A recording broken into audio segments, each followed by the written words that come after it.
Welcome to the deep dive. Today, we're tackling a really fascinating question, something that came up from the source material you sent in.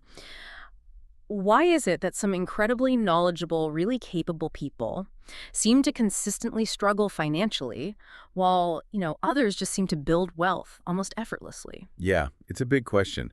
And to dig into it, we're looking at these excerpts from Harv Eker's book, Secrets of the Millionaire Mind. Right. And this material, it presents a really compelling idea that our financial reality, well, isn't primarily about the external stuff, the economy, opportunity. The things we usually blame or credit. Exactly. It's about something internal.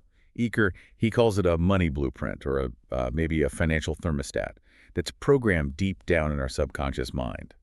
And according to this source, this inner setting, this calibration, is what ultimately governs our financial results. That's a powerful premise. And Eker himself, well, what he's described in the book, he's pretty direct about his approach, isn't he? Very direct. He basically says, look, I'm sharing principles based on my own journey, my own struggles and successes, and what I've seen work with like thousands of my students.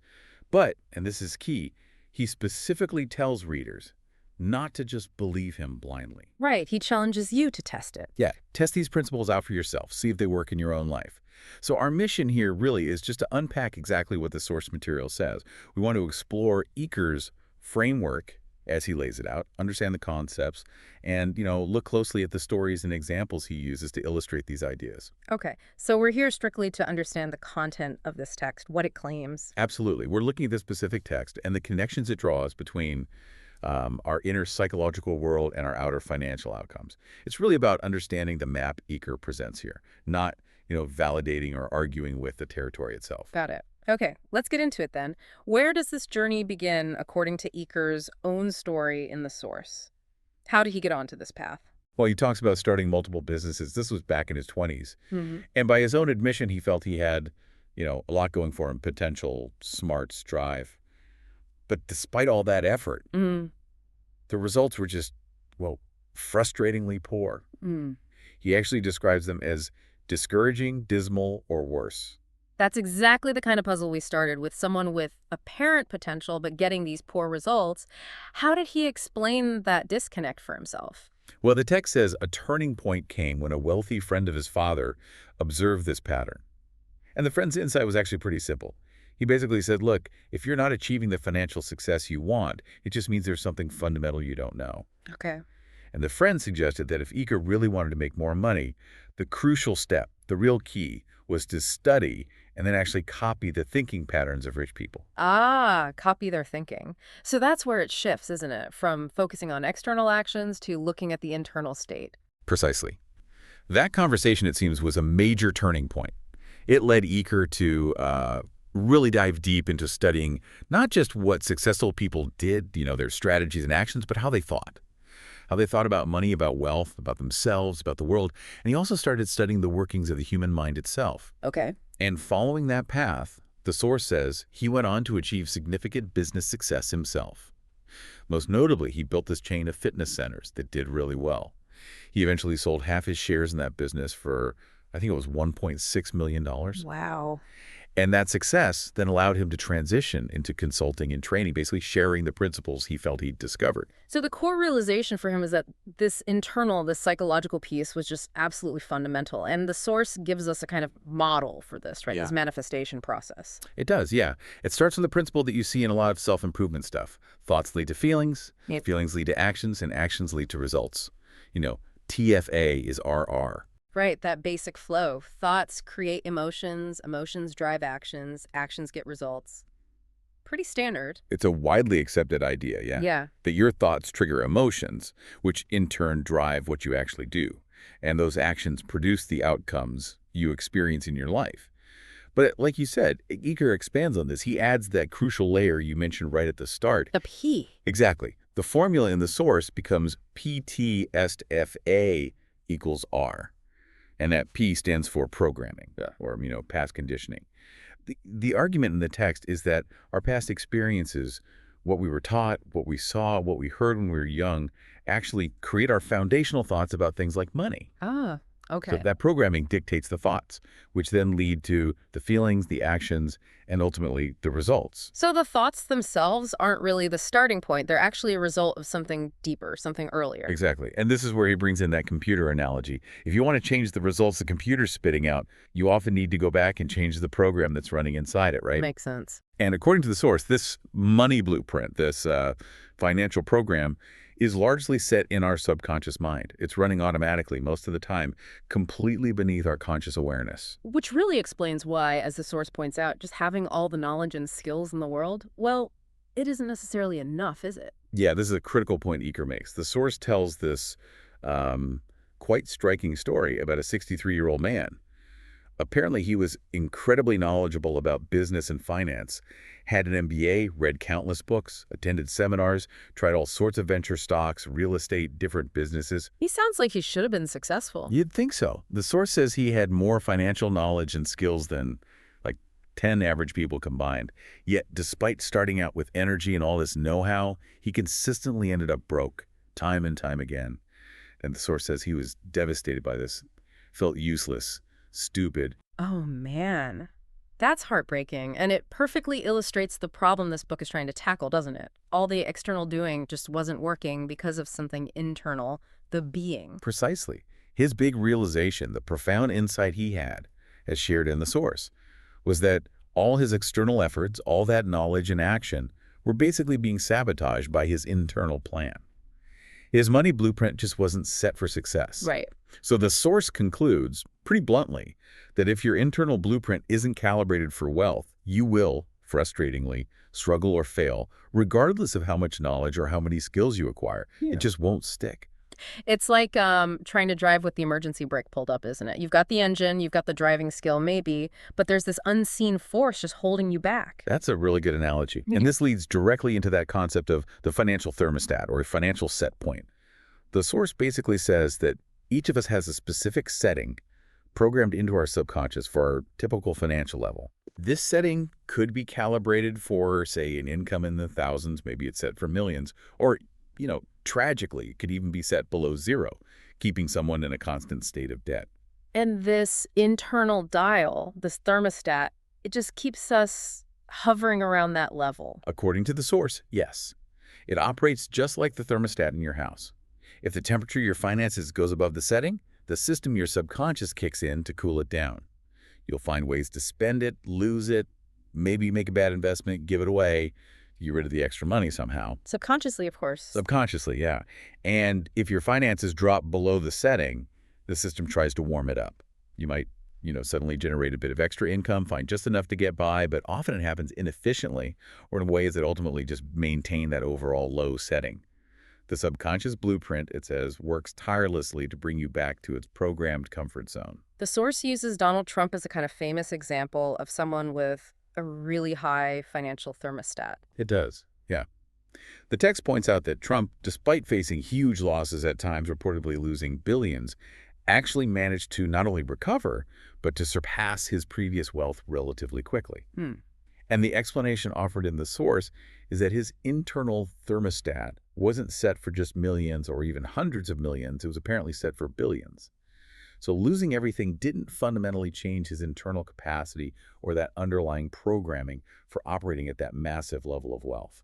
And conversely, people whose thermostats are set lower might find themselves stuck in these cycles, right? Like boom and bust, or just never breaking through a certain income ceiling because their subconscious keeps yanking them back down. Exactly. And the source even suggests this subconscious blueprint doesn't just affect your personal finances directly, but it can influence who you attract into your life.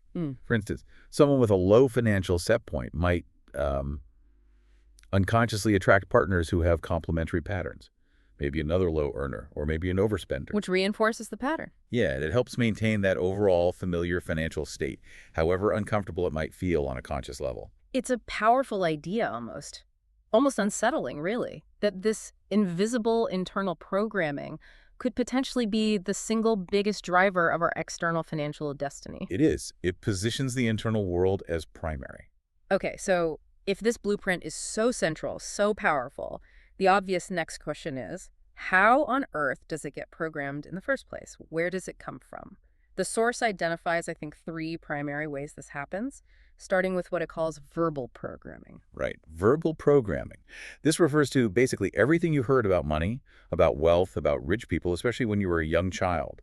These are all the phrases, the warnings, the beliefs, the attitudes that were spoken around you by parents, teachers, relatives, maybe even media. And what kind of phrases are we talking about here? The source lists quite a few. Yeah, it gives a lot of common examples that probably sound familiar to many of us. Things like, money is the root of all evil, or rich people are greedy, save your money for a rainy day. Mm. You can't be rich and spiritual or rich and honest or rich and kind. Oh, yeah, that's a big one. Definitely. Or it's hard to make money. Money doesn't grow on trees. Just be happy with enough. Enough is enough. And that classic one, the rich get richer and the poor get poorer. You hear those kinds of things over and over again as a kid, especially from people you trust, and they must just sink in as like undisputed facts about the world. According to the source, that's exactly what happens. They become these deeply ingrained beliefs stored away in your subconscious mind, forming part of your operating system for life. Eker uses a simple little anecdote about his own son, Jesse, as a child. Jesse heard a TV ad say a movie was now playing at a theater near you. And Jesse, who was only 3 at the time, immediately got it. He understood this meant a theater nearby. Eker points to this just to illustrate how quickly kids absorb and understand verbal input, even simple phrases, and how that conditioning starts really, really early. The story of Stephen in the source, though, that's a much more profound and kind of heavy example of this verbal programming in action. It really is. Stephen apparently grew up hearing his mother constantly say things like, rich people are greedy, they make their money off the sweat of the poor, and this one's particularly powerful. You should only make enough money to get by. If you make any more than that, you'll be a pig just like them. Wow. Hearing that from your own mother, that must create an intense internal conflict if you also have any desire for financial success or abundance. Absolutely. The source explains that Stephen's young subconscious mind took those messages literally and created this powerful negative association. Being rich equals being greedy, and being greedy means being a bad person, a pig. And since his subconscious priority, like most kids, was to be seen as good and to gain his mother's approval, it automatically kept him poor. Because being rich would mean being bad in her eyes. Exactly. His internal programming created this fundamental, unbearable conflict between achieving wealth and being perceived as good or loved by his mother. He couldn't reconcile the two. So how did he manage to break free from something so deep-seated? That sounds incredibly difficult. Well, the source says that in one of Eker's workshops, they used some powerful techniques, which aren't detailed in these excerpts, but implied to be rapid to help him identify and actually change this financial blueprint. It claims it happened in less than 10 minutes. Really? That's the claim. A key part of this process was helping him consciously recognize that these negative beliefs about rich people weren't his actual truth. They belonged to his mother, rooted in her past experiences, her fears, her programming. Okay, separating himself from her beliefs. Yes. And then critically, they helped him create a new strategy, a new way to think about it, that allowed him to gain his mother's approval while becoming wealthy.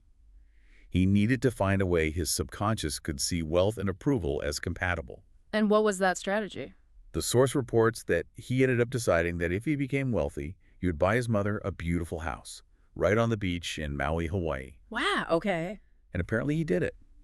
This incredible gift reportedly thrilled his mother, made her incredibly proud of his success. So this action effectively linked his wealth directly with her approval in his subconscious mind, resolving that old conflict. That's a fascinating way to address that deep need for parental validation by actually aligning it with the new goal instead of seeing them as opposed, and the results for him. The source claims that within just 2 years of making this internal shift, Stephen became a millionaire. Eker also uses his own early struggles in the stock market as another example. He says he was essentially programmed to fail in that area until he consciously addressed his own verbal programming around money and investments. After he reprogrammed his thinking, he claims his stock picks improved almost immediately. So verbal programming is that first layer everything we heard. What's the second factor the source identifies? The second factor is modeling. This refers to what you saw your parents or guardians or other significant role models do or be around money when you were young. Right. What were their actual financial habits? Were they savers or spenders? Did they manage money openly, or was it all secret and stressful? How did they behave? Right. Actions speak louder than words sometimes. And how does this modeling affect us, according to the source? Well, the source suggests that children often grow up to either directly copy their parents' financial habits, becoming very similar to them, or, interestingly, they can become the complete opposite, what the source calls the negative. The negative, so like rebelling against their parents' way. Exactly. This opposition often stems from a strong emotional reaction, maybe anger, resentment, fear towards their parents' financial behavior. They vow, consciously or unconsciously, I'll never be like that. Can you give us an example from the text of how this plays out? Yeah, it mentions students whose parents lived through really significant hardship, like the Great Depression or World War II. Mm. Witnessing that extreme scarcity, or maybe their parents' reactions to it, profoundly impacted the children. Some of those children grew up to become like extreme spendthrifts, thinking life is short, enjoy it while you can, it could all disappear tomorrow. Okay, reacting against the perceived deprivation. Right. While others, maybe seeing the same parental behavior, became obsessive savers, almost hoarders, driven by this deep fear of future hard times repeating. So they either directly modeled the perceived need for immediate enjoyment, or they reacted against it and modeled the perceived need for extreme saving and security, all based on what they saw and how they emotionally processed it as a child. Okay, that makes sense. So we've got what we heard, verbal programming, what we saw, modeling. What's the third shaping factor? The third factor is specific incidents. These are particular, often highly emotional, maybe even traumatic experiences involving money, wealth, or rich people that happened when you were young. The source states these kinds of incidents can leave really deep, lasting imprints on your subconscious money blueprint. And the source provides a deeply impactful story here, the anecdote about Josie, the surgical nurse. Yeah, this story is quite powerful. It really highlights the depth these early imprints can reach. Josie, the source says, was earning a really good income as a surgical nurse, but she consistently found ways to spend or just get rid of all her money. She'd often end up broke despite her high earnings. Self-sabotage. It seems like it. And she eventually recalled this incredibly traumatic incident from when she was just 11 years old. Her parents got into a very violent, really loud fight specifically about money, right there in a Chinese restaurant. Her father became extremely angry, stood up suddenly, slammed his hand on the table. His face apparently turned bright red, then went completely white, and he just collapsed from a massive heart attack right there. Oh my God. And Josie, who had actually learned CPR at school, tried desperately to save him, but tragically, her father died right there in her arms. That's an unbelievably traumatic experience for anyone, let alone an 11-year-old. It's so clear how that would forge a link between money and intense pain, even death, in her young mind. Exactly. The source explains that in Josie's subconscious, money became powerfully, inextricably linked to excruciating pain and devastating loss. Her internal programming essentially developed a rule: money equal pain. Oh, wow. So as an adult, her subconscious was operating under this hidden rule, unconsciously driving her to get rid of money whenever she accumulated any, in a desperate, hidden attempt to avoid triggering that unbearable pain associated with it. That's incredible. And the source even adds that observation about her career choice. Yeah, and that's this poignant observation that her chosen profession, surgical nursing, might itself have been a subconscious echo of that incident, a deep-seated, unconscious attempt to somehow save her father over and over again. That adds a whole other layer of psychological complexity, doesn't it? So how did she manage to overcome something so deeply ingrained, so traumatic? Well, the source describes helping her process this specific incident, likely in a workshop or therapeutic setting. By bringing the memory and the associated emotions into conscious awareness, and importantly, examining the conclusions her 11-year-old self made in that moment of trauma, she was apparently able to identify and then change this deep-seated pain-based money blueprint. So addressing the root cause, the specific incident. Yes. And according to the source, addressing this specific traumatic incident was the key that allowed her to achieve financial freedom. The text notes she eventually even changed careers. She no longer felt that subconscious compulsion to be a nurse, as the hidden motivation tied to the trauma lessened, and she actually became a financial planner herself, dedicated to helping other people identify and change their own money blueprints, often rooted in similar kinds of past experiences. These stories, especially Josie's, they really drive home just how powerful this early programming is and how it operates almost entirely automatically, way outside our conscious awareness most of the time. That's the crucial point the source makes repeatedly. The money blueprint, shaped by what you heard, what you saw, and what you personally experienced as a child, it's running on autopilot. It dictates your thoughts, your feelings, your actions, and ultimately your results around money automatically, often leading you down a path you don't consciously want or understand unless you bring it into the light and deliberately, consciously work to change it. Which leads directly to what the source presents as the first absolutely foundational step in this whole process of change: conscious awareness. Yes, awareness is presented as the essential starting point. You absolutely have to become an observer of yourself. The source suggests putting yourself under a microscope, metaphorically speaking. You need to start noticing your thoughts about money. What are your fears around it? What are your ingrained beliefs? What are your habits, your typical actions, and maybe even more importantly, your inactions when it comes to finances? And the purpose of this deep self-observation, this introspection. It's to help you see that your past programming is really just stored information. It's the data you absorbed at a time when you didn't have the capacity to filter it, to question it, or to choose differently. It's data from when you were too young to know any better, really. Recognizing this helps you realize that your past programming is not inherently who you are. It's not who you have to be now. Awareness creates distance. It gives you distance from that old program, allowing you to live and respond in the present moment based on who you choose to be today, rather than just automatically reacting based on old unconscious fears, beliefs, and insecurities from the past. So it's about shining a bright light on that hidden program that's been running silently in the background all this time. Exactly, making the unconscious conscious. That's step one, Yeah. according to this material. Okay, so with that foundation laid, understanding the blueprint and how it's formed, the source then moves into contrasting the mindsets and habits that characterize, as Eker puts it, the millionaire mind versus what he describes as poor or middle class mindsets. Right. And it's probably important to reiterate, as the source itself does, that Eker is deliberately using these as contrasting examples, maybe even exaggerating them a bit, to highlight the differences as clearly as possible. He's not saying poor people are bad or less intelligent, just that their internal programming and resulting habits lead to different financial outcomes. Got it. He also notes that the middle class often embodies a kind of mix of these different mindsets and behaviors.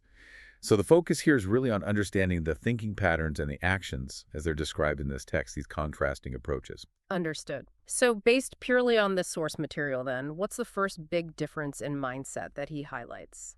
The very first principle discussed is responsibility versus victimhood. Rich people, according to the source, fundamentally believe that they create their own life. They take ownership, they take responsibility for their financial success, or, importantly, their lack thereof. Okay, they own their results. Yes. In contrast, poor people, as described here, often fall into the trap of playing the victim. And how does that victim mentality typically show up? What are the signs? The source identifies three main telltale signs of victim thinking. First is blaming others, blaming the government, the economy, their boss, their spouse, their parents, their upbringing, you name it. Second is justifying their situation, making excuses, like saying things such as, well, money isn't that important anyway, or it's okay to be broke, or I could never be rich because. And the third sign is complaining, just general complaining about their situation, about money, about life. Blaming, justifying, complaining. It sounds like a cycle that keeps the focus entirely external, rather than on any sense of internal power or control. It absolutely is. And the source offers a perspective on why people might adopt this victim role, even though it's disempowering. It suggests they often believe, consciously or unconsciously, that it brings them something. Maybe it's attention, maybe it's sympathy, maybe it's just a way to avoid taking responsibility for making difficult changes. The perceived payoff. Right. But the source is incredibly stark and clear on the financial impact of these behaviors. It calls blaming, justifying, and complaining collectively financial suicide. Wow, financial suicide. That's incredibly strong language. It is. It really hammers home the point. It's presented as actively cutting your financial throat with your own negative energy and your fundamental lack of ownership over your situation. And the source even gives a kind of practical, almost physical exercise for this, right? Yeah, it recommends undertaking a 7-day no complaining challenge. The idea is to consciously catch yourself whenever you're about to blame, justify, or complain about anything. Yeah. And when you catch yourself, you're supposed to make a physical gesture. The source suggests running a finger across your throat as a physical anchor to interrupt the pattern and remind yourself of that concept of financial suicide. A bit dramatic, but memorable. Definitely memorable. The aim is to really purge that negative, draining energy that comes with those victim habits. The source also links this deeper need for attention to financial struggles. It suggests that constantly seeking external validation can make people vulnerable, leading them into people-pleasing behaviors or making poor financial choices just to gain approval or notice, which obviously hinders both success and genuine happiness. It's seen as crucial to learn to distinguish between needing attention and needing genuine love and self-worth. That makes perfect sense. If your decisions are constantly driven by trying to please other people or just get some kind of validation, they're probably not aligned with building your own personal wealth or well-being. Exactly. So the core message of this first principle is crystal clear. You must take responsibility. You are the architect, the creator of your financial life. Whether it currently looks like abundance or struggle, you built it. And the physical declarations mentioned in the source are a way to reinforce this new belief, to embed it. Yes, the source presents these declarations as a key tool for reprogramming the subconscious mind. For this principle, the instruction is to place your hand over your heart and say out loud with conviction, I create the exact level of my financial success. Then you touch your forehead and declare, I have a millionaire mind. The idea is that the combination of the physical touch, the verbal statement, and the emotional intention helps make the new belief more real and impactful on a subconscious level. Okay, so take responsibility, banish victim thinking. What's another fundamental difference in mindset between the rich and poor perspectives outlined here? A principle that really runs through many of the examples is the difference between focusing on opportunity versus focusing on obstacles. Rich people, as described in the source, are constantly looking for and focusing on the opportunities present in almost any situation, even within challenges or problems. Okay. Poor people, conversely, tend to focus primarily on the obstacles, the potential problems, the reasons why something won't work. And the source ties this directly to something called the law of focus. It does, yeah. The source states the law of focus very simply. What you focus on expands. If you consistently focus your attention on opportunities, you start seeing more opportunities everywhere, and your world seems to expand with potential. If you consistently focus on obstacles and problems, well, you see more obstacles and problems, and your world feels constrained, limited, and full of things blocking your way. So the outcome is almost predetermined simply by where you habitually direct your attention. That's precisely the argument. According to the source, rich people see so many potential opportunities that their biggest problem is often just choosing which ones to pursue and figuring out how to manage them all. Poor people, focusing on obstacles, see so many barriers that their biggest problem is often just dealing with all the perceived difficulties, which frequently stops them from even starting. And this fundamental difference in focus, it also directly impacts their willingness to actually take action, right? The source introduces that principle, ready, fire, aim. Exactly. Ready, fire, aim. It sounds a bit counterintuitive, doesn't it? Almost counter to the idea of careful, thorough planning. Yeah, it sounds like shoot first, ask questions later. Kind of. But it's presented as a principle of decisive action. The idea is, get yourself as prepared as you reasonably can in a relatively short amount of time, ready, then take action, pull the trigger, make the move, fire, and then adjust, course correct, and refine your approach as you go, based on the real-world feedback you're getting. Aim. It prioritizes momentum, learning by doing, over getting stuck in analysis paralysis. And this contrasts sharply with the mindset that's always focusing on the obstacles. Absolutely. Yeah. The source argues that people who primarily focus on obstacles often get completely bogged down in analysis. They wait and wait until they feel 100% ready, until every single potential problem is foreseen and perfectly accounted for, which of course rarely happens. Right, you can never know everything in advance. Exactly. So this detailed, often fear-driven over-preparation frequently leads to delaying action indefinitely. They get stuck in ready, aim, and never actually fire. They end up missing opportunities while those with more of a ready, fire, aim mindset are already out there moving forward, learning, and adapting. Eker's own story about wanting to open a coffee shop, that perfectly illustrates this proactive, get in the hallway kind of idea, doesn't it? It really does. It's a great example. Eker was researching the coffee shop business, tasting products, checking out locations. He even jokes about gaining weight from eating too many pastries during his research. But he realized he needed a better way to really learn the business from the inside. Okay. So instead of just continuing with abstract research or maybe jumping straight into opening his own place without enough experience, he decided to get a simple job inside a similar kind of business. He actually got a pretty menial position, sweeping floors, washing dishes at a local bakery called Mother Butler's. Just to be in the environment. Exactly. He called this specific strategy getting into the hallway, taking action, even a small or seemingly sideways step to get physically close to the business or industry he wanted to understand, even if the immediate task wasn't glamorous or directly related to ownership. So he was willing to do whatever it took just to be immersed in that world and learn from the ground up. Precisely.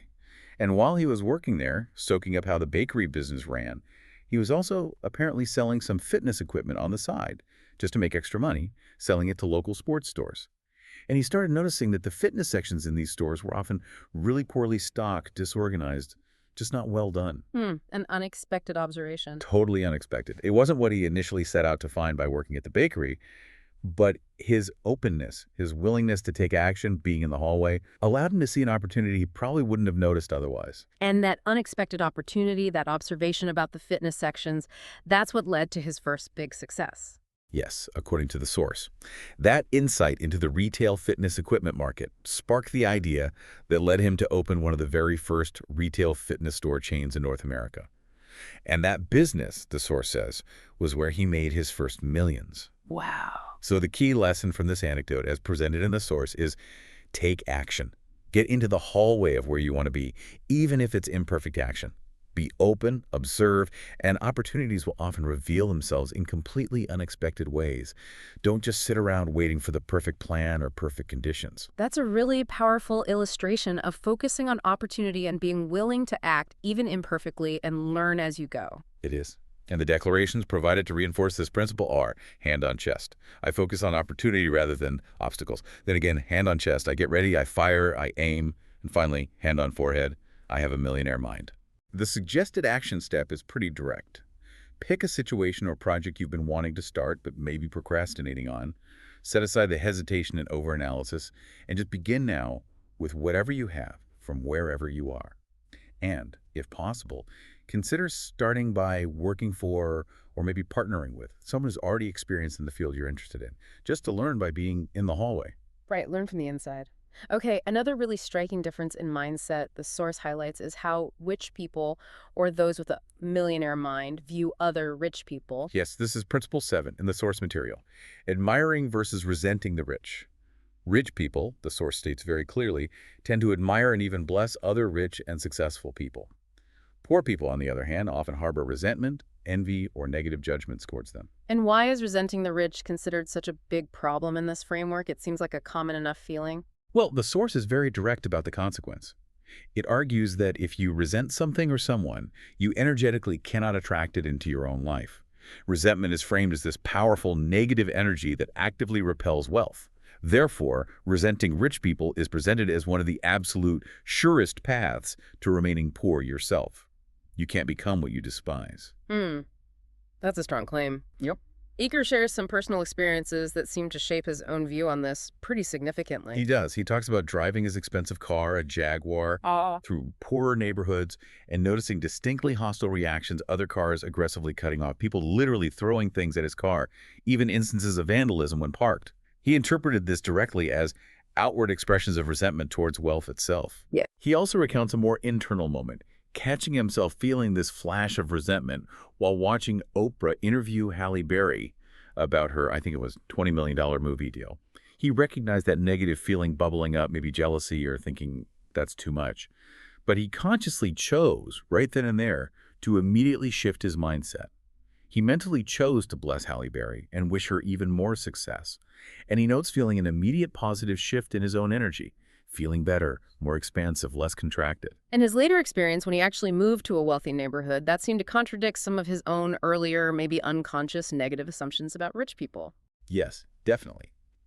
He admits he probably had some unconscious programming himself, maybe thinking rich people would be arrogant, snobby, selfish, the common stereotypes. But upon actually moving into a high-end neighborhood and getting to know his wealthy neighbors, he found them to be, on average, incredibly kind, very generous, and often deeply involved in significant philanthropic efforts. They weren't just writing checks, they were dedicating large sums of money and considerable personal time to charitable causes. So reality challenged the stereotype. Completely.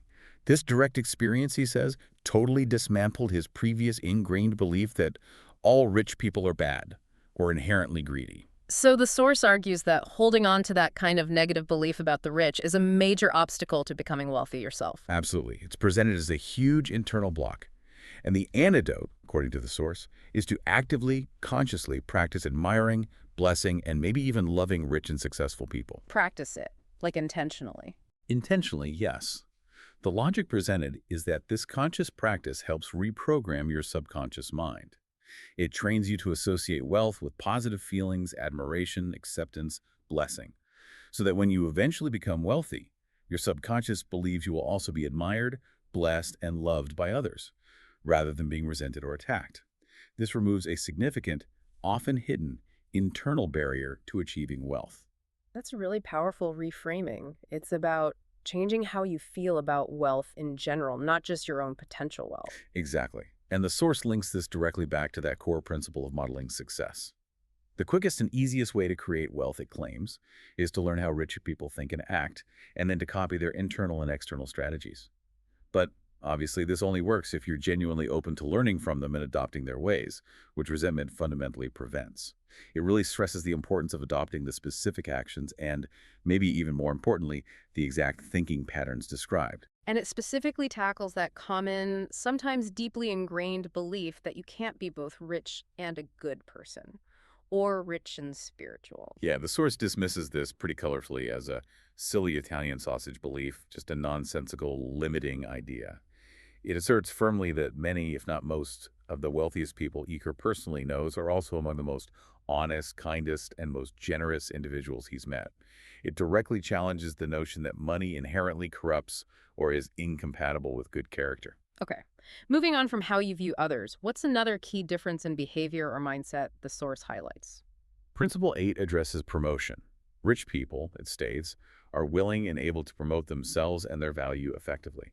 Poor people, on the other hand, tend to have negative views about selling and promotion, often seeing it as somehow distasteful or wrong. And the source states pretty clearly that being unwilling or unable to promote is a major obstacle to achieving success. It's presented as a direct, significant barrier. Makes sense, right? If you can't effectively communicate the value you offer, whether it's a product, a service, or even your own skills in a job negotiation, you won't succeed in getting it to the people who need it, or in getting fairly compensated for it. What are some of the reasons the source lists for why people often dislike or resist promotion? Well, the source identifies several common reasons people shy away from it. Maybe they had a bad experience in the past trying to sell something and felt rejected or pushy. Or maybe they had a negative experience being aggressively sold to by someone else. Yeah, we've all had those. Exactly. Or they might just see selling or self-promotion as somehow undignified or, beneath them. They might have been told growing up that it's bad or pushy or salesy in a negative way. Or, and this is an interesting one, they might suffer from what the source terms the disease of superiority. The disease of superiority. What's that? Yeah. It's the mindset that thinks my product, my service, my skills are just so good, people should just magically find me if they really want or need what I have. The whole, if you build it, they will come idea. The field of dreams fallacy in business. Exactly. But the source argues pretty strongly that in today's crowded, noisy marketplace, that approach simply doesn't work. Maybe it did once upon a time, but not anymore.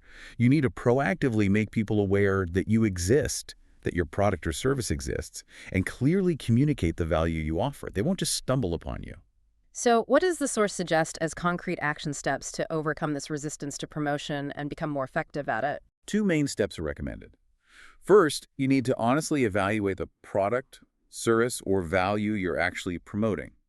Rate it yourself on a scale of 1 to 10 in terms of the genuine value it provides.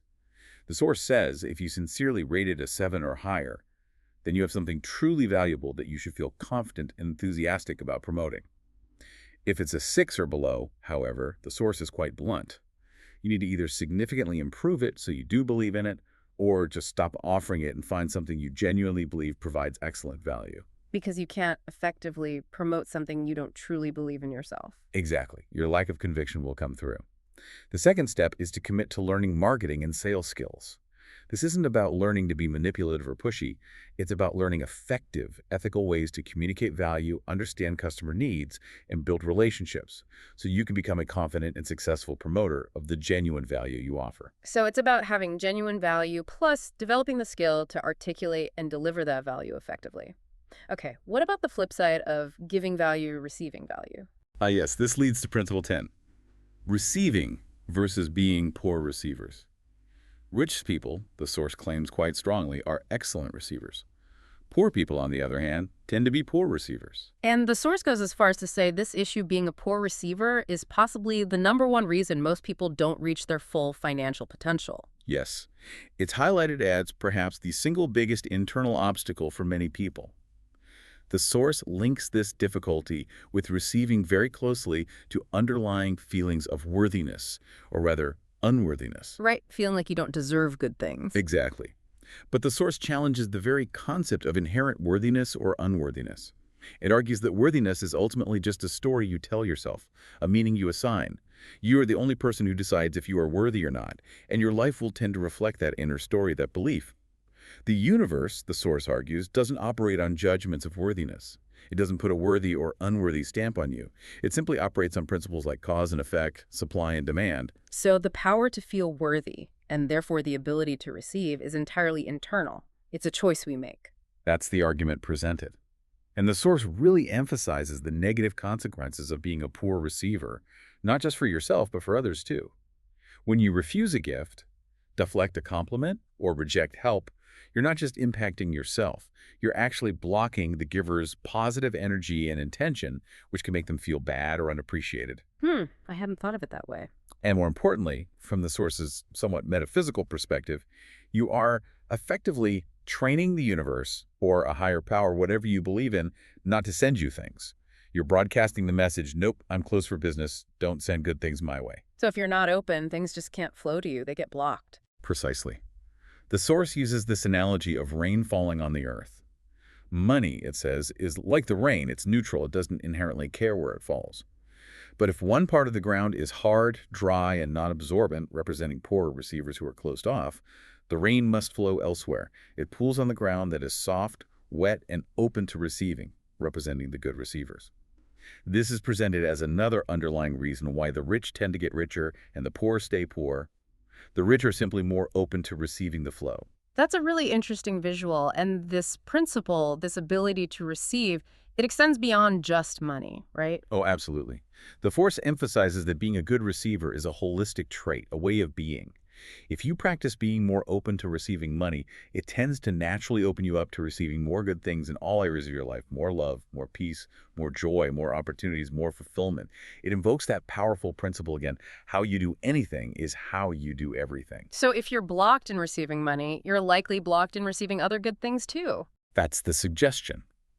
If you're a poor receiver in one area, you are likely exhibiting that same pattern of closure or deflection in other areas of your life as well. It's a fundamental approach to interacting with the world. So it's really about opening up universally. What action steps does the source suggest for actively becoming a better receiver? The main recommendation is simply to consciously practice receiving every single day.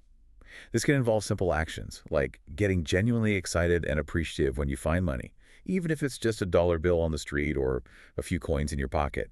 This is presented as a way to signal to yourself and perhaps to the universe that you are open and grateful for abundance. Acknowledge the small things. Yes, practice consciously blessing everything you receive, big or small, tangible or intangible. Make a conscious effort, maybe even visualize it, opening your internal receiving box wider. And crucially, the source stresses the importance of always saying a sincere and heartfelt thank you whenever you receive any kind of blessing, gift, compliment, or assistance. No deflecting, no minimizing, just a simple, grateful thank you. Just acknowledging and appreciating what flows into your life. Okay. What's the 11th principle contrasting these mindsets that's covered in these excerpts? Principle 11 is about how you choose to get paid. Getting paid based on results versus getting paid based on time. Rich people, according to the source, actively choose to be compensated based primarily on the results they produce. Poor people, typically, choose to be paid based on the time they put in, usually through a stable, predictable salary or hourly wage. This feels like a direct challenge to the very traditional career path that many of us are advised to follow from a young age. Oh, definitely. The source explicitly calls the standard advice. You know, go to school, get good grades, get a good secure job with a steady income and benefits. Calls that a fairy tale, at least in the context of achieving significant wealth or financial freedom. Why do poor people tend to prefer that stable, time-based income, according to this text? What's the underlying driver? The source attributes this preference primarily to a deep-seated need for security and predictability. And often, there's an underlying fear, a fear that they wouldn't be able to earn enough, or maybe anything at all, if their income was solely dependent on their performance or the results they produced. Yeah, that fear of the unknown, of instability. Exactly. And this fear, the source suggests, is often traced back to early verbal programming, particularly from well-meaning parents who, out of love and concern for their children's safety, heavily emphasize finding a secure job above all else. Security becomes the highest value. But what's the fundamental limitation, the downside, of trading your time directly for money in this way? The biggest limitation, the source argues, is that your earning potential is inherently capped by the amount of time you have available to work. There are only 24 hours in a day, and you can only physically work so many of them. Your income is directly tied to and limited by your time. Right, you run out of hours. You run out of hours. Rich people, the source says, operate differently. They trust their ability to produce high-value results. They understand that compensation tied directly to those results, whether it comes through business profits, sales commissions, performance bonuses, equity gains, royalties, things like that, has virtually unlimited upside earning potential. It's not limited by the clock. They back their ability to deliver significant value, and they want to be rewarded accordingly. Exactly.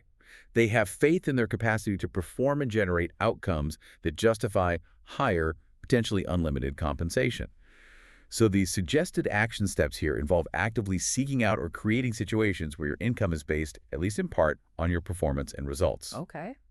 If you don't have your own business idea yet, the source suggests considering fields like commission-based sales or perhaps network marketing as ways to gain experience and confidence in results-based earning. If you do have a business, it advises looking for ways to structure your own compensation as, say, a percentage of the revenue or profits, directly linking your personal income to the business's actual results. And the source also introduces a really powerful mental tool or question here related to breaking out of false choices. Yes, this is a great one. It's the question to ask yourself whenever you feel faced with an apparent either choice, especially in areas where society often tells us we have to sacrifice one thing to get another, like, the classic dilemma of having a good income or enjoying your work, having a successful career, or having a fulfilling family life. Right, those perceived trade-offs. Exactly. The recommended question to train yourself to ask in those situations is simply, how can I have both? How can I have both? Yeah. This question is specifically designed to shift your mind out of a state of limitation, scarcity, and forced compromise, and into one of possibility, creativity, and innovative problem solving. It forces you to look for ways to integrate seemingly opposing goals. Like that classic dilemma you mentioned, choosing between making a practical living and doing work that you actually love. Precisely. Eker shares his own personal story related to this. He recalls his parents telling him, basically, that business is just business, enjoyment is something separate, and you first just have to focus on making a living, whether you like the work or not. Practical advice, but maybe limiting. He saw it as limiting. He recounts deciding in that moment, thinking, if I listen to them, I'll probably end up like them financially. No way. I'm going to find a way to have both. Yeah. He made a conscious commitment right then to find a way to make good money doing something he genuinely loved. Okay. And while he apparently took various temporary, sometimes unpleasant jobs along the way just to cover his expenses, he never abandoned that core intention. He kept looking, kept trying things. And the source states that he ultimately did become wealthy doing work that he loved. This story is used to illustrate the power of asking, how can I have both? And then persistently holding that intention and working towards it. That question, how can I have both? It seems incredibly valuable. It really pushes you to think outside the box and beyond those false dichotomies we often accept. It really does. It's presented as a fundamental mindset shift that can unlock potential and create better outcomes in many, many areas of life, not just finance. Okay, wow. We've explored the blueprint's origins, these key mindset contrasts, different approaches to earning. What about actually managing the money once it starts coming in? That seems crucial too. Absolutely crucial. And this leads right into the importance of money management, which is a core theme in Section 4 of the source material we looked at. It states unequivocally, almost like a law, rich people are excellent money managers. Poor people are not. Is this presented as something you're just, born with, like some people are naturally good with numbers and others aren't? No, not at all. The source argues very clearly that money management is not about innate intelligence or some special talent. It's presented as a learned habit, a skill that needs to be developed. And it's a skill that's often, crucially, not taught effectively, if at all, in traditional schooling. Yeah, that's definitely true. Most of us didn't get money management 101. Right. So many people simply never acquire this essential skill unless they actively seek out the knowledge and consciously decide to build the habit. And developing this habit is presented as absolutely key, regardless of how much or how little money you currently have. The story of Emma that the source shares really brings this principle to life, doesn't it? Starting small, but building the habit. It's a really powerful example of exactly that, starting where you are and focusing on the habit itself. Emma, according to the source, was facing imminent bankruptcy. She felt completely broke, like she had absolutely no money to manage, but she attended one of Eker's Millionaire Mind workshops and learned a specific system for allocating whatever money she did have into different designated accounts. Okay. And despite having almost nothing, she made a decision. She decided to start applying the system immediately, but with a ridiculously tiny amount, just $1 per month. One single dollar per month. That sounds like it could never possibly make a difference. That was apparently her initial reaction, too. The source mentions her thinking, how can I possibly become financially free on just 10 cents a month? Referring to the 10% portion she allocated to her dedicated financial freedom account, or FFA. It seems absurd. Yeah. But the key was, she committed to the system and made it a consistent habit. She started increasing the total amount she allocated each month, apparently doubling it whenever she could. So $1 became $2, then $4, $8, and so on, as her income allowed, even if it was still small amounts. So the consistency, the habit itself, was actually more important than the initial dollar amount. Absolutely.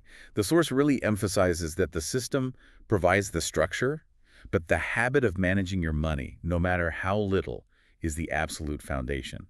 It claims that this habit sends a powerful message to your subconscious, and maybe even the universe, that you are capable of handling more. And what happened with Emma?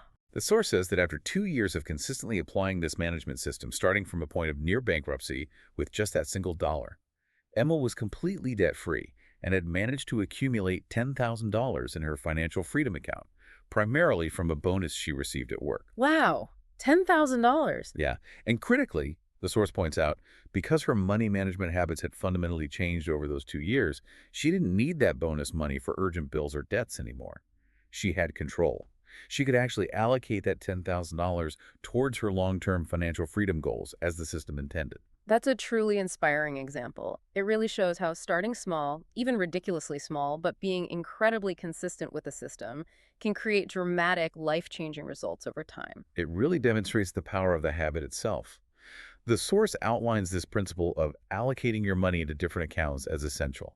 It doesn't detail all the specific accounts in these excerpts, Yeah. but having a dedicated account specifically for financial freedom, the FFA is highlighted as crucial for building passive income sources and securing your future. And the source also stresses the importance of including a play or enjoyment account within this management system, right?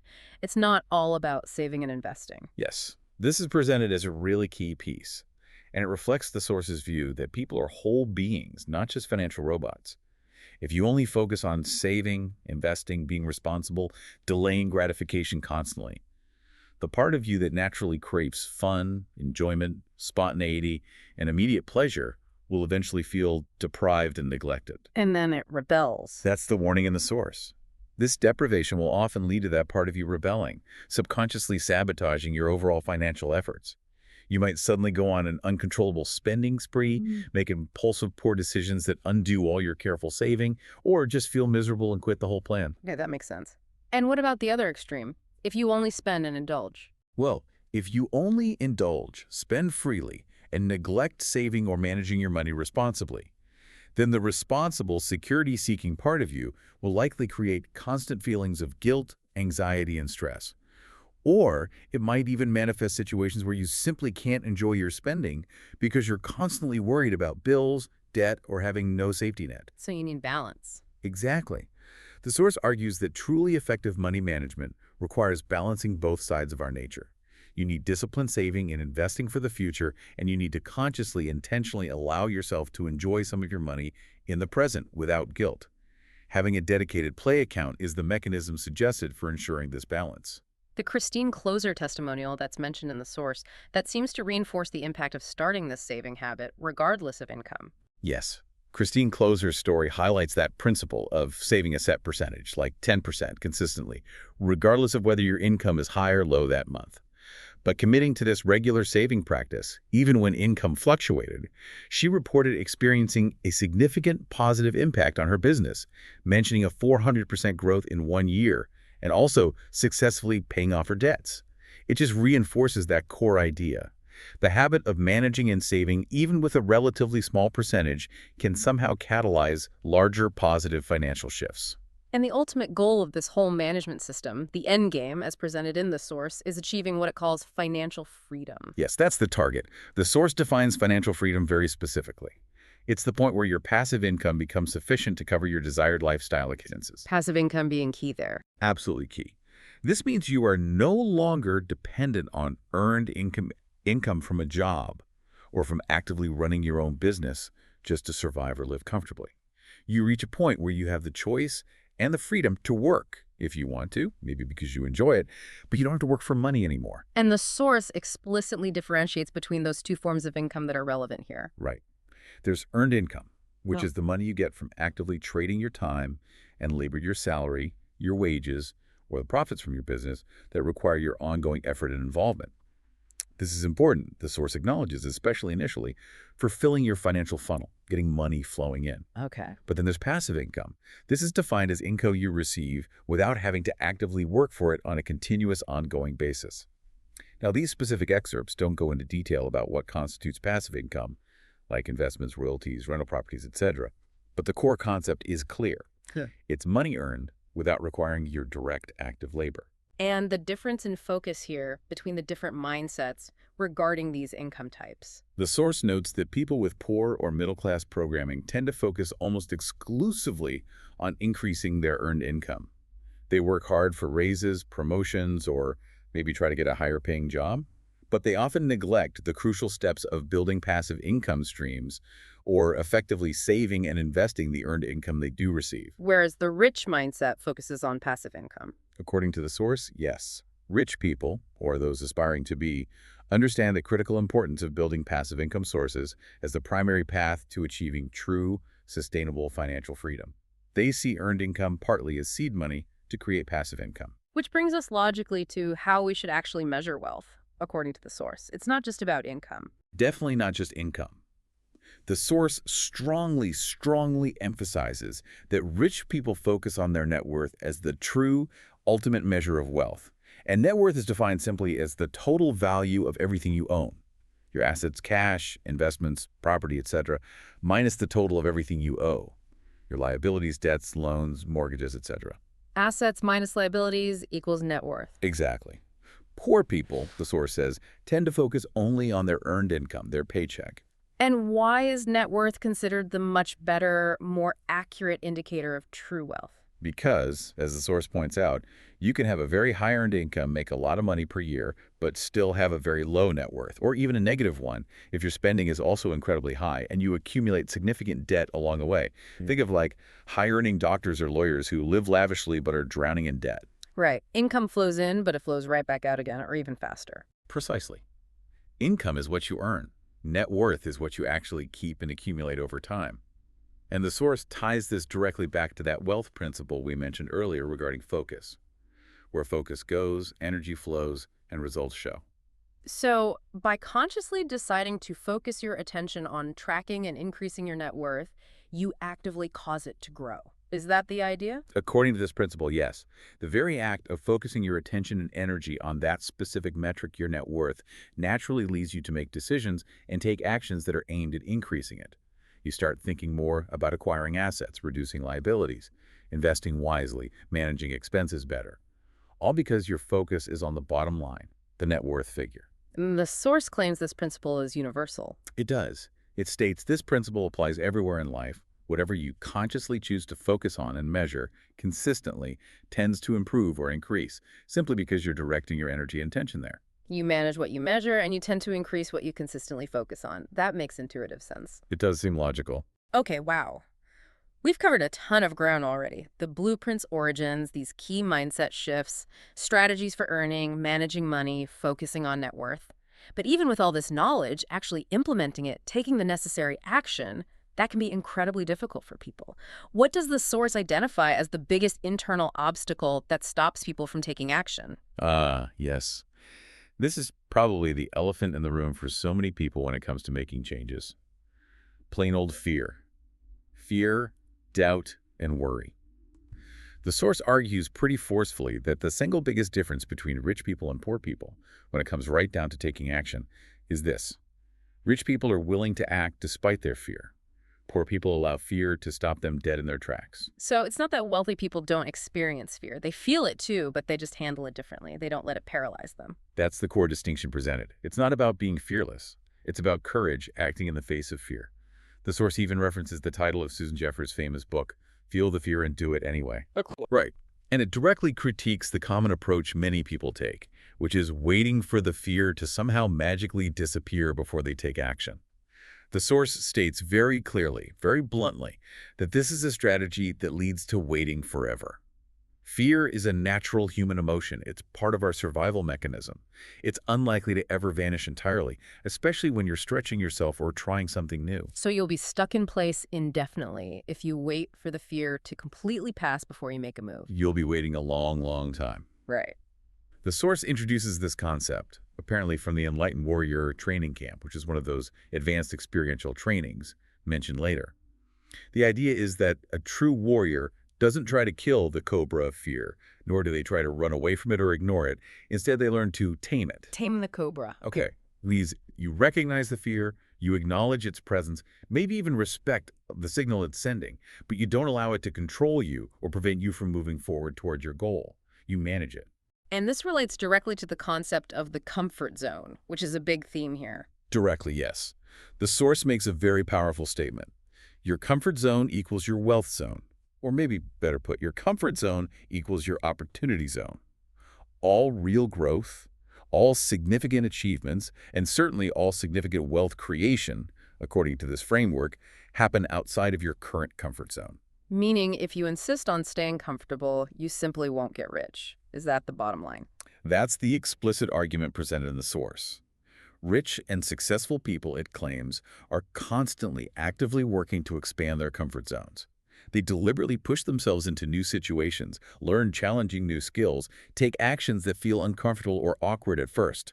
Living strictly within your current comfort zone, the source asserts, not only guarantees you won't become wealthy, but perhaps more significantly, it effectively kills off new ideas, shuts down opportunities, and paralyzes the willingness to take necessary growth-oriented action. It's a killer of potential. Exactly.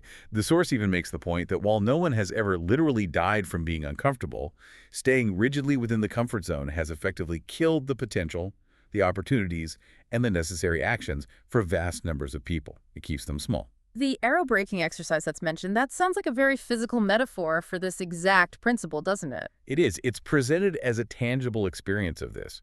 The exercise, which is often done in these kinds of personal development workshops, involves pressing the sharp tip of a wooden arrow against the soft part of your throat, and then using focused intention and forward momentum to literally break the arrow shaft. Ooh, that sounds intense Yeah. and scary. It definitely sounds scary. And apparently those who hesitate, who are filled with doubt and fear, often struggle, wobble, or fail to break it. But those who fully commit, who focus their intention and move forward decisively despite the obvious fear, find that the arrow breaks surprisingly easily. It's presented as this visceral physical demonstration that your internal state, your level of commitment, and your willingness to push through discomfort directly impacts your ability to achieve the external result. Mind over matter, almost. Yeah, in a very direct way. And the source also has a specific way of describing the mind's role in generating all this fear in the first place. Right. It calls the mind a master scriptwriter, doesn't it? Constantly churning out these elaborate fear-based dramas and worst-case scenarios about what might happen if you try something new or step outside your comfort zone. Yeah, my mind is definitely good at that. Most minds are. But the source points out, crucially, that these fearful stories, these catastrophic predictions the mind creates, they very rarely, if ever, actually come true in reality. It uses that great quote attributed to Mark Twain. I've had thousands of problems in my life, most of which never actually happened. That's such a powerful reminder, isn't it? How much energy we waste worrying about things that will likely never materialize. Totally. And the source makes a crucial distinction here. You are not your mind. You, the conscious observer, are presented as something greater than your thoughts, your emotions, your fears. Your mind is described more like a tool, maybe like your hands or your feet. Its primary job, according to this view, is simply to store information and process data based on past programming. But it needs to be managed and trained to work for you, to serve your goals, rather than allowing it to control you with its outdated, often fear-based scripts. This leads directly to a core principle about the importance of managing your inner world, doesn't it? Yes. Wealth Principle 40, as numbered in the source, states, training and managing your own mind is the single most important skill you can possibly learn for both happiness and success in life. Full stop. The most important skill. That's a huge claim. It is. And the source quotes the author Robert Allen with another really powerful line. No thought lives in your head for free. Meaning every thought has a cost or a benefit. Exactly. Every negative, fearful, or power-sapping thought has a cost. Not just in terms of your emotional energy or peace of mind, but potentially in actual money lost, opportunities missed, time wasted, and maybe even impacting your physical health due to stress. Conversely, empowering thoughts have benefits. So actively managing your thoughts is presented as essentially a direct financial skill. Absolutely, it's framed that way. And the source introduces a technique called power thinking as a way to practice this. It's about consciously categorizing your thoughts as they arise. Is this thought power-enhancing, moving me towards my goals? Or is it power-sapping, holding me back? Okay, making that distinction. Yes. And the goal is to consciously choose to focus on and cultivate only the power-enhancing thoughts. When a negative or fear-based thought pops into your head, the technique suggested is to immediately, internally or even out loud, say something like cancel or cancel, cancel, or maybe thank you for sharing, which acknowledges the thought without giving it power or validity, and then deliberately, immediately replace it with a positive, constructive, empowering thought that's aligned with your goals. How is that different from just, standard positive thinking? Sometimes positive thinking gets a bad rap for being unrealistic. Yeah, the source makes an important distinction there. Positive thinking is sometimes criticized, as you said, for just pretending everything is wonderful and rosy when you know deep down it's not. It can feel like putting on a fake smile or just denying reality. Power thinking, as it's presented here, is different. It starts from the premise that events themselves are inherently neutral. They don't carry intrinsic positive or negative meaning. You, as the observer, are the one who assigns the meaning to everything that happens. Okay, we create the meaning. Right. So power thinking is about consciously, deliberately choosing to assign an empowering or constructive meaning to any given situation or challenge.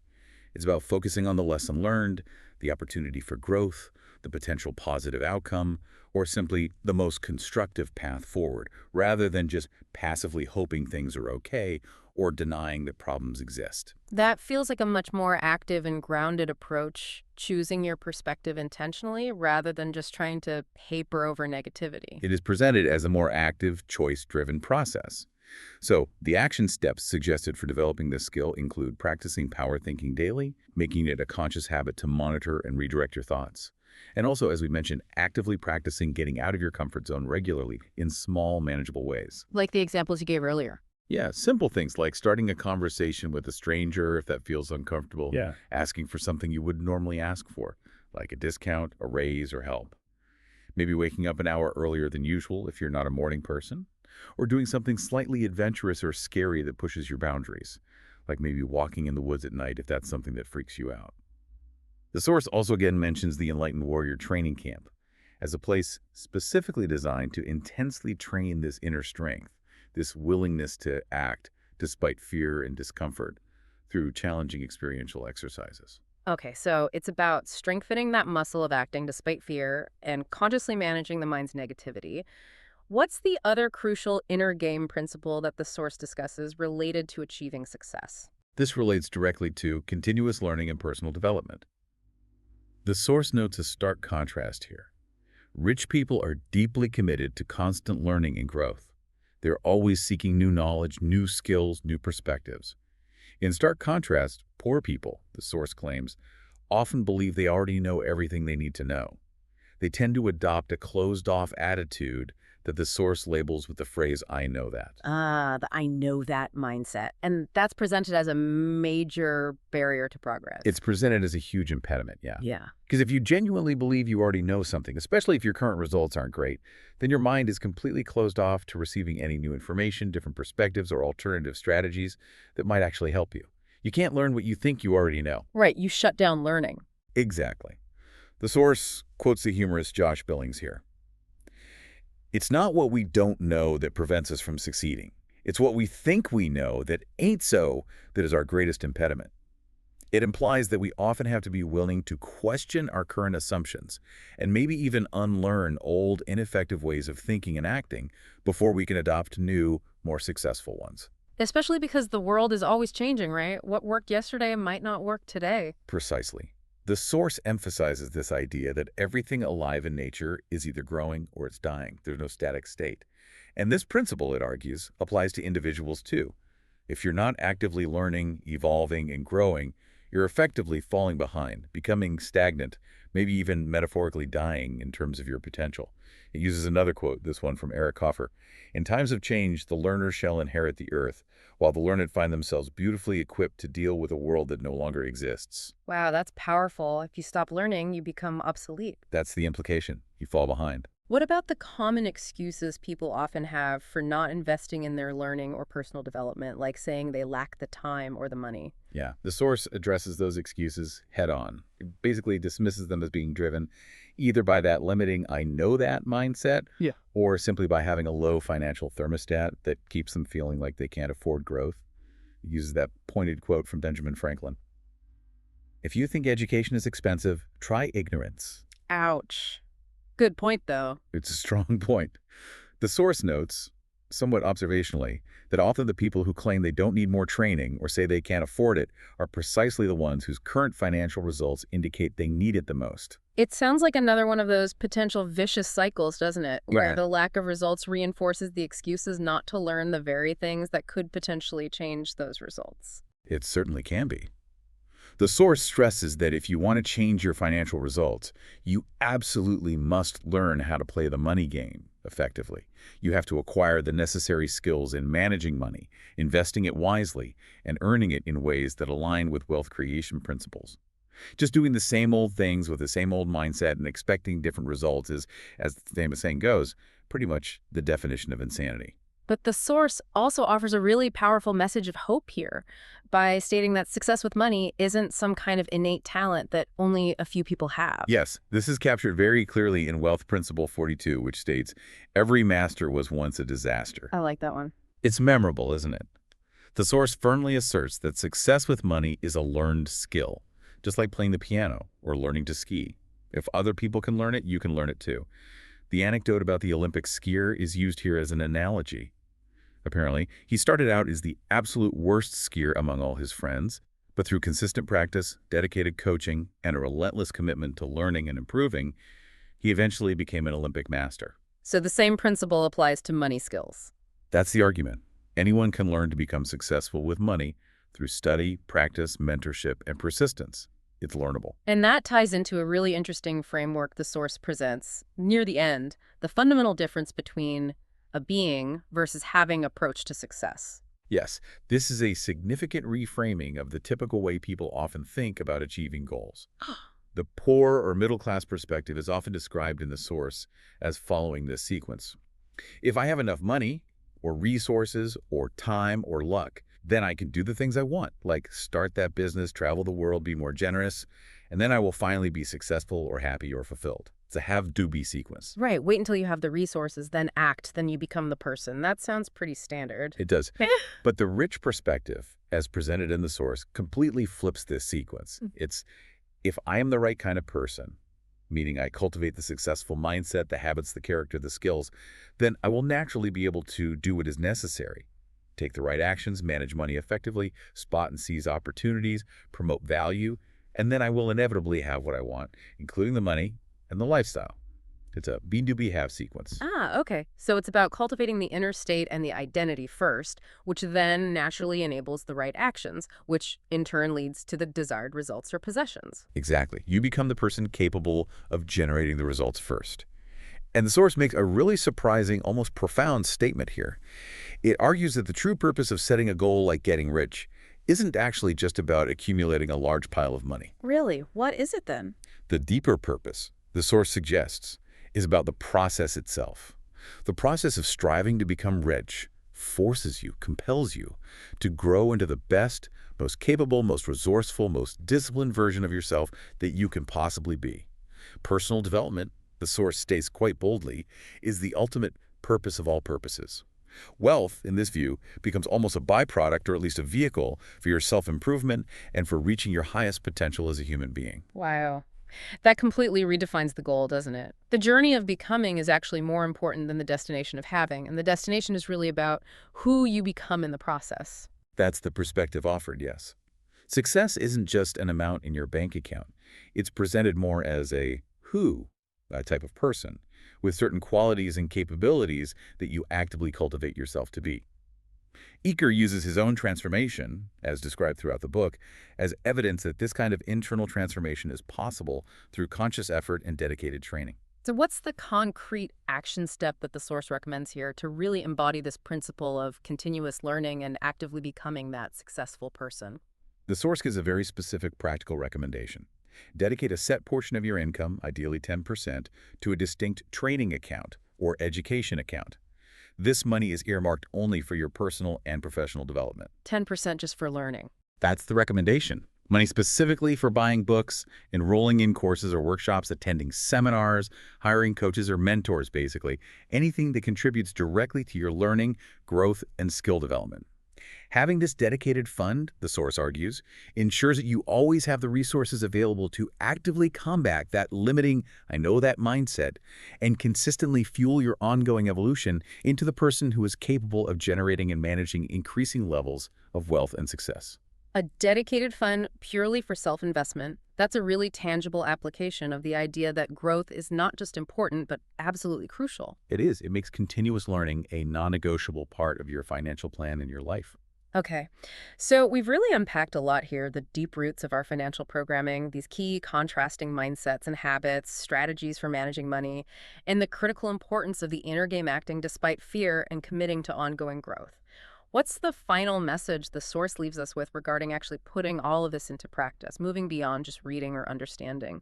Well, the source really circles back hard to the critical importance of action.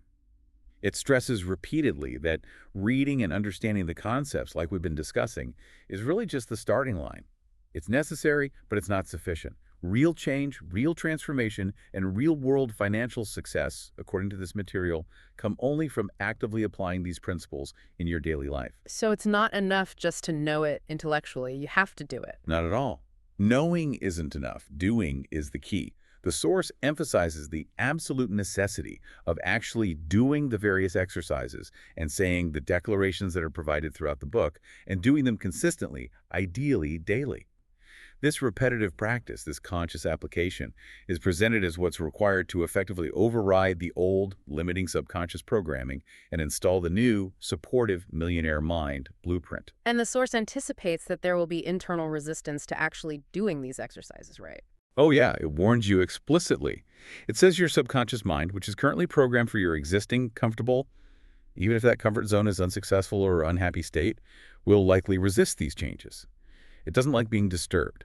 So it might whisper things in your head like, doing these exercises is silly, or I don't have time for this declaration stuff, or this positive thinking mumbo-jumbo won't actually work. The voice of doubt. Exactly. The source advises recognizing this inner voice for what it is, simply the old programming, trying desperately to keep you safely tucked inside your familiar comfort zone and to consciously choose to ignore it, override it, and push through that resistance anyway.